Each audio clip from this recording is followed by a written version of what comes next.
anong sound card yan? So siguro yung tanong niya is, ano yung ginagamit kong sound card dito sa Aurashare BS21 speaker?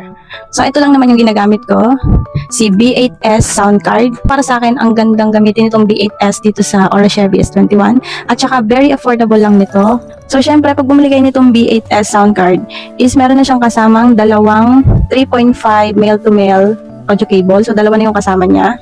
So ganito ko siya i-connect. So itong isang dulo is isasaksak ko dito sa speaker, dito sa may aux port, katabi ng saksakan ng mic. Ayun, pag tumulog siyang gano'n, sabihin connected na siya dito sa B8S sound card. Dito sa B8S, yung unang dulo ng jack is isinasaksak ko sa may headset. Ganito yung sound niya kapag nakakonect na.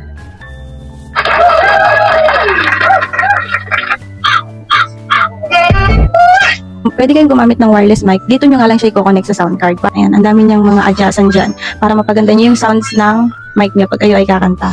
So kung gusto nyo ding mag-avail nitong B8S sound card, i-click nyo lang yung basket o yung link sa comment section and mag-check out ka na!